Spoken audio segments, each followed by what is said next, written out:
O Estado errou ou acertou ao autorizar aborto em criança violentada?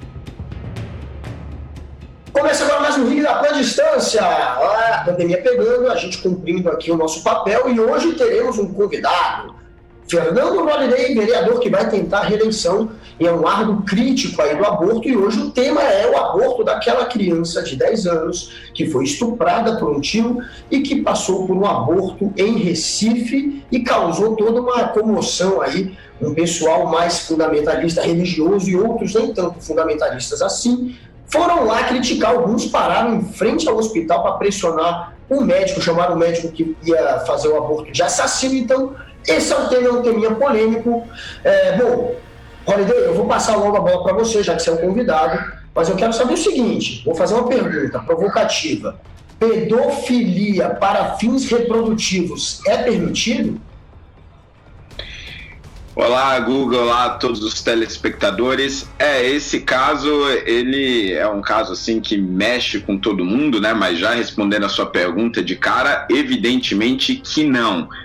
Eu acho que é importante deixar claro aqui que eu não concordo com as pessoas que foram na frente do hospital protestar. Veja bem, uma coisa é você ter o seu posicionamento contrário à legalização do aborto, ter o seu posicionamento, seja ele político, religioso ou filosófico. Outra coisa completamente diferente é você expor uma criança de 10 anos vítima de abuso sexual, expor a família dessa criança, seja pela internet ou seja na frente do hospital, porque a situação como um todo é uma grande tragédia, é um grande sofrimento, e você ir lá protestar ou pela internet expor essa família, você só vai estar agravando ainda mais esse sofrimento. Então é importante deixar claro, separar essas coisas e dizer aqui de forma muito clara que eu repudio todos aqueles que, contrários ou favoráveis ao aborto nesse caso, foram protestar ou expuseram a criança de alguma forma.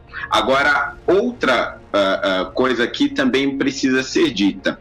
Nós não podemos nos esquecer do debate principal que envolve aí toda essa questão. Primeiro, é preciso que o sujeito que abusou dessa criança seja devidamente punido. Ele já foi preso, mas a gente precisa acompanhar o caso e ver se ele vai ser realmente devidamente punido.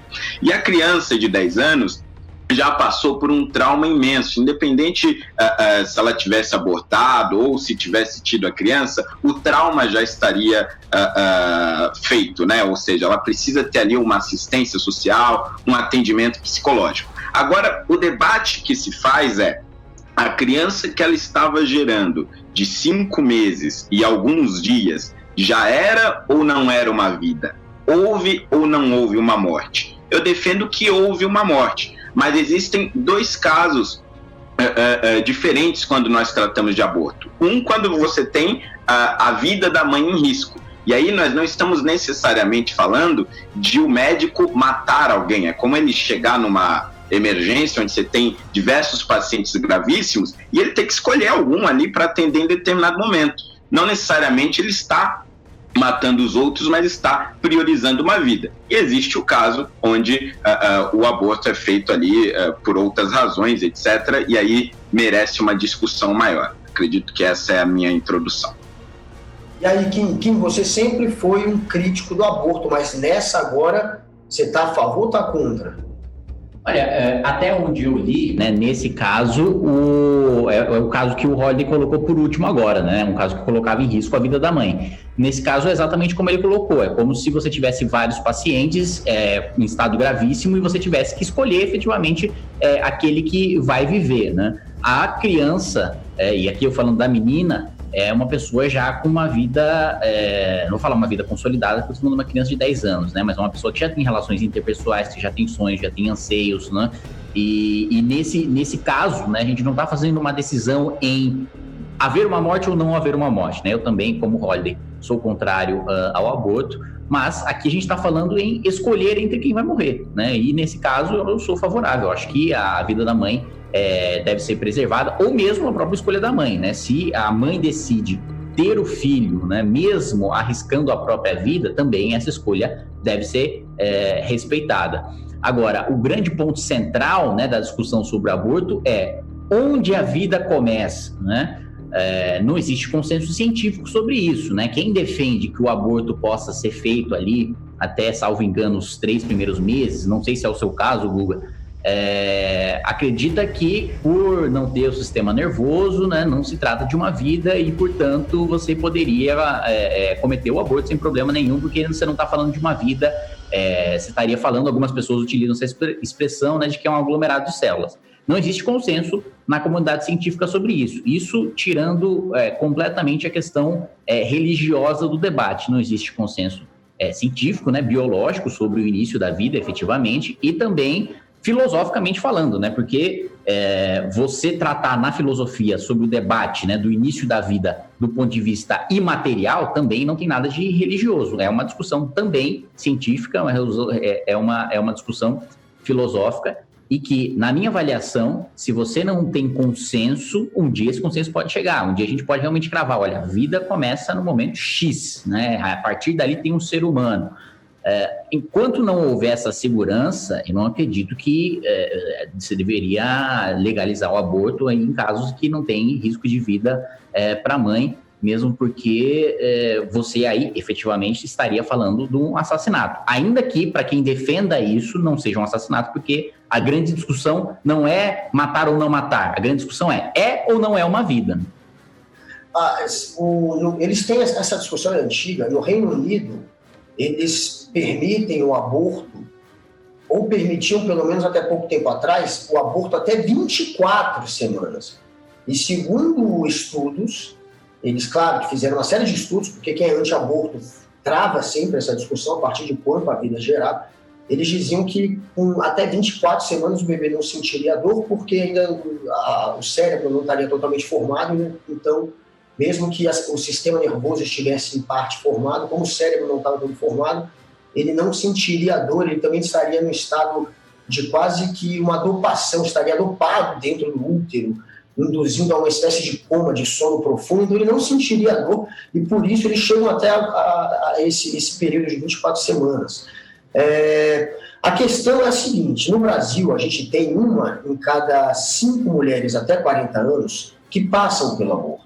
Isso é uma realidade muito plausível, muito concreta. Uma em cada 5, 20% das mulheres até que têm 40 anos de idade ou mais, elas já passaram por um aborto. Você tem uma amiga que já fez, você tem talvez, muito provavelmente, um parente que já fez. Talvez você tenha feito. Então é uma coisa que acontece, é uma realidade. A gente pode tratar isso de 2 maneiras: criminalizando, levando essas pessoas a procurar clínicas clandestinas, principalmente as que têm menos condições financeiras. Essas às vezes vão até para açougues. Isso é verdade, isso acontece. Elas procuram clínicas que não têm o menor preparo para atendê-las, porque o aborto, quando ele é feito em condições clínicas corretas, com médicos e com todos os aparelhos que são necessários, a chance de dar um erro é mínima. É considerada uma das operações mais seguras da medicina. Muito mais segura, inclusive, do que parir. Então, o aborto, para dar errado, é o aborto clandestino. É esse o aborto que a gente está obrigando as mulheres a passar, principalmente as que não têm dinheiro.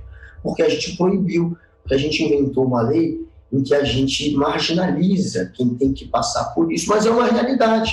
1 em cada 5 mulheres com 40 anos ou mais já passaram por um aborto. E a gente vai fazer o quê? A gente vai continuar indo por esse caminho que está dando errado, que é o de criminalizar e de levá-las ao açougue, às clínicas clandestinas, à morte dela e da criança, um embrião, no fim das contas, porque a gente está discutindo se você vai salvar a vida de quem? De um embrião ou da mãe, ou da mulher. É isso que está acontecendo, né, na prática. E a gente está optando por salvar a vida do embrião, mas na prática a gente não salva a vida de ninguém, porque criminalizar só leva as pessoas a procurarem essas clínicas e depois isso tem uma consequência gravíssima para a saúde pública. Então, não faz sentido. Como não deu certo criminalizar, assim como é com as drogas e com tantas outras coisas, como não deu certo, por que não mudar? Por que não tratar essas pessoas com dignidade?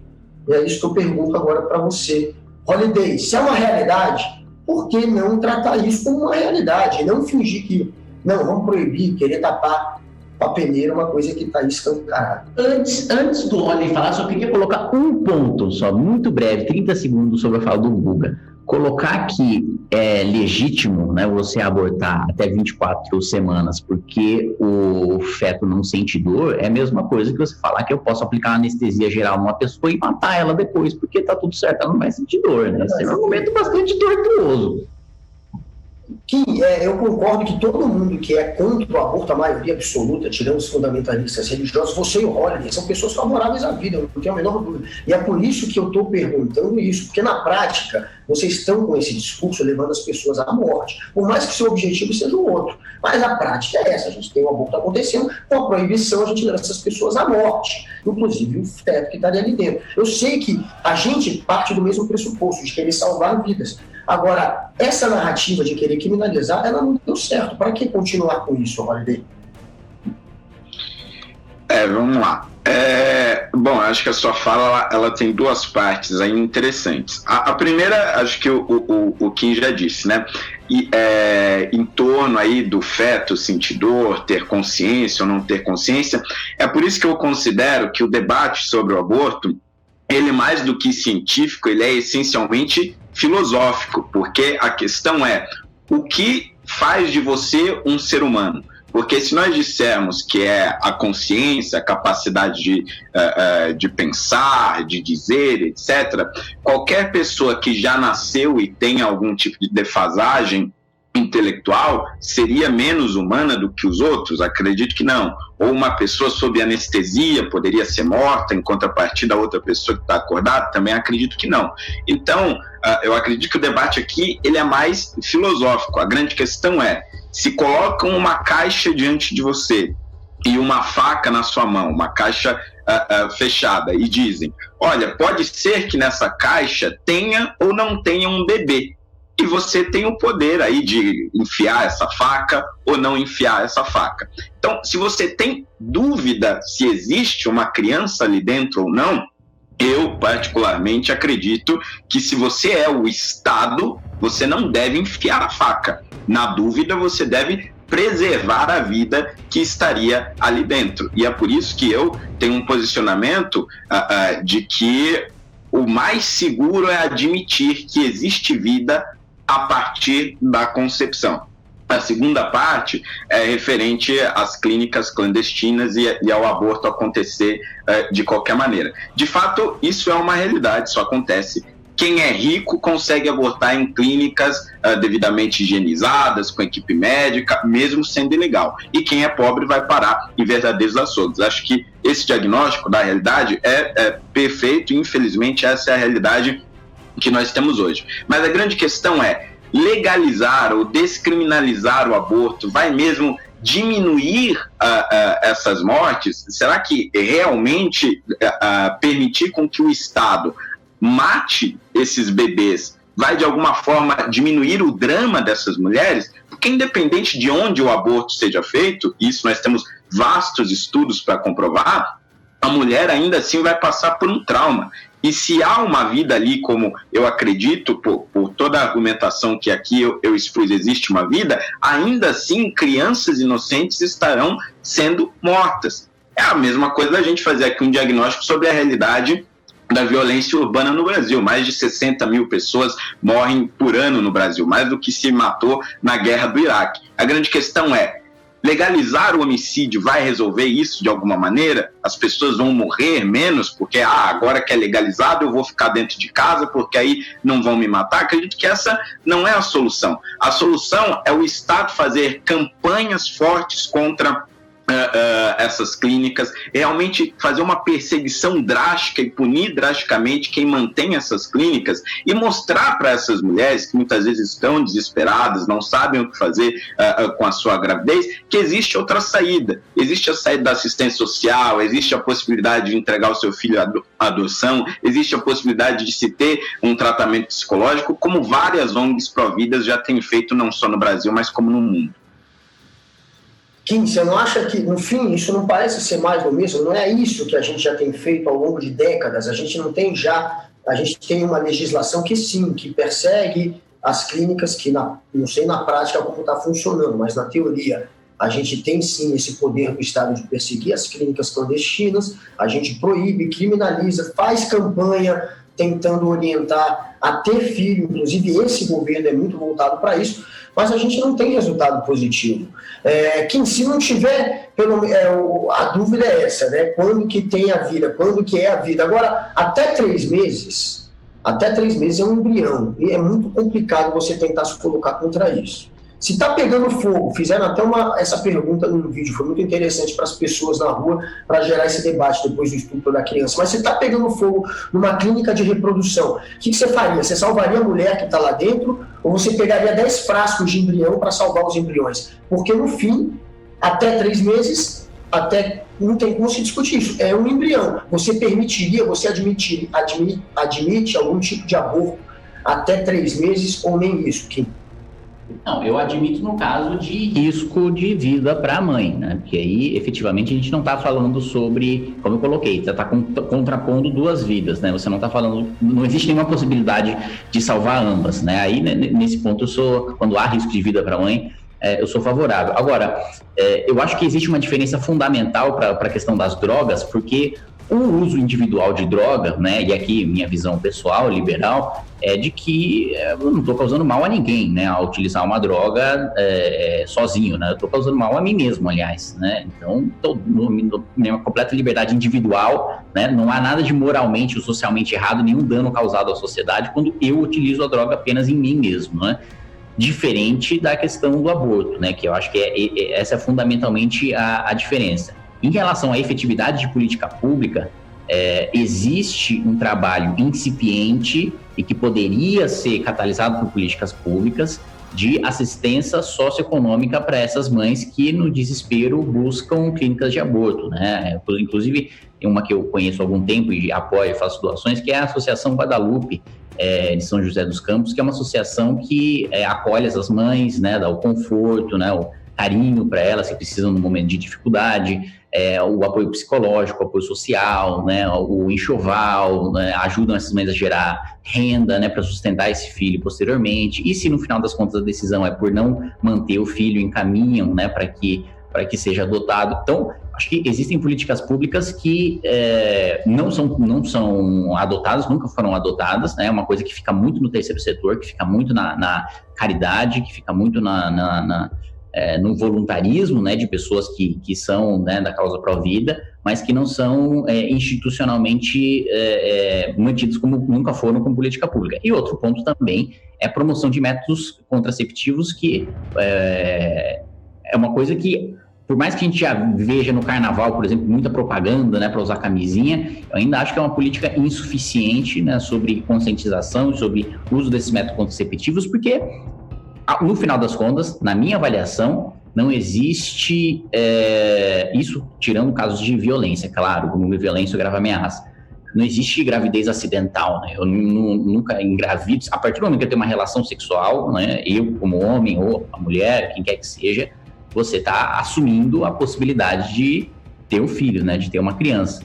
Então, a questão do uso dos métodos contraceptivos e da assistência para essa mãe que está nessa dificuldade, porque o que esse tipo de ONG como a Guadalupe verificou é que as mães não querem abortar, elas só têm medo de não ter condições de sustentar o filho, né? A maior parte, a maioria esmagadora, tem medo que é um medo absolutamente legítimo, né? E que essas mães precisam ser assistidas nesse sentido. E eu não vejo uma política de acompanhamento e de assistência a essas mães. Eu vejo, malemar, alguma punição a clínicas de aborto. Agora, a assistência efetivamente para a mulher que quer abortar, isso eu não vejo. Kim, eu acho que a sociedade, ela deveria, com certeza, o que vocês estão falando, eu concordo, que deveria ter uma assistência para a mulher que está nessa situação de gravidez indesejada, para ela poder optar por ter ou não um filho. Mas se ela não quiser ter um filho, eu acho que isso sim deveria ser algo permitido, descriminalizado até pelo menos 3 meses, que é o que a gente tem certeza de que ainda não é um bebê, não está formado, é um embrião. Acontecem abortos espontâneos até 3 meses, é uma coisa natural, inclusive. Então eu não vejo por que a gente obrigar. É muito mais fácil para o homem se colocar nessa posição, afinal de contas, é a mulher que engravida, é ela que tem que levar essa gravidez até o final. Eu acredito, inclusive, que por a gente viver uma sociedade patriarcal, eu acho que se a gente tivesse o inverso, se fossem os homens que engravidassem, a gente já teria descriminalizado isso. Agora, Holiday, a gente está chegando nos minutos finais. A solução é continuar perseguindo, então, essas mulheres? Olha, Guga, para encerrar, eu diria o seguinte: perseguir as mulheres não é a solução em nenhum caso. Perseguir as clínicas e os médicos que fazem isso ilegalmente, com certeza deve ser a solução, e acho que não tem sido praticado devidamente pelo Estado. Agora, a solução para as mulheres que pensam em abortar, principalmente aquelas que pensam em abortar por conta das suas condições financeiras, aí a solução é o Estado, primeiro, dar ajuda a essas instituições do terceiro setor que têm prestado essa assistência, têm feito essa conscientização, e criar programas de Estado mesmo, para que essas mulheres se conscientizem. Kim, considerações finais e termina o ringue. As considerações finais são basicamente um resumo do debate, é que ele está centrado no início da vida, né? E que, mais uma vez, eu reforço, não existe consenso científico, né? Você tem cientistas que sustentam, né, com base nos seus estudos, que a vida começa desde a concepção, tem alguns até que sustentam que começa desde a nidação, outros que dizem que não, que é a partir do desenvolvimento do sistema nervoso, outros dizem que é a partir da existência de batimentos cardíacos, mas efetivamente a gente não tem esse consenso nem na biologia, muito menos na filosofia, né, sobre efetivamente o que é que faz do ser humano, né? Onde é que está o âmago do ser, né? Onde é que está o da coisa ali que efetivamente faz com que você seja uma pessoa. Então, em sendo esse debate inconclusivo, a gente tem um problema concreto, que é de políticas públicas para mulheres que querem abortar. E as mulheres que querem abortar, do que se tem notícia, a maior parte por razões socioeconômicas, né? Por ter dificuldade de sustentar aquela criança, medo de criar, às vezes muito jovem, né? Mãe, pai e tal. E isso pode ser resolvido sem a necessidade de você causar uma morte, né? Ou potencialmente uma morte, se você não acredita que seja uma vida. Bom, valeu, Kim, valeu. Pelo menos sobre a garota de 10 anos, a gente está mais ou menos meio que concordando, porque é um absurdo, é uma tortura você obrigar uma criança a ter que carregar uma gravidez de 9 meses, uma criança que foi estuprada e que não tem nem útero preparado ainda para suportar uma gravidez, e que sim, é sempre uma gravidez de risco, que pode levar à má formação da criança ou até a morte da mãe e da criança. Então é uma tortura realmente você cobrar que uma criança leve até o final uma gravidez. Mas vamos terminar aqui agora. Obrigado, Holiday, pela participação. Valeu, Kim. Semana que vem mais algum assunto polêmico aí pra gente debater. Até semana que vem. Valeu. Valeu, obrigado.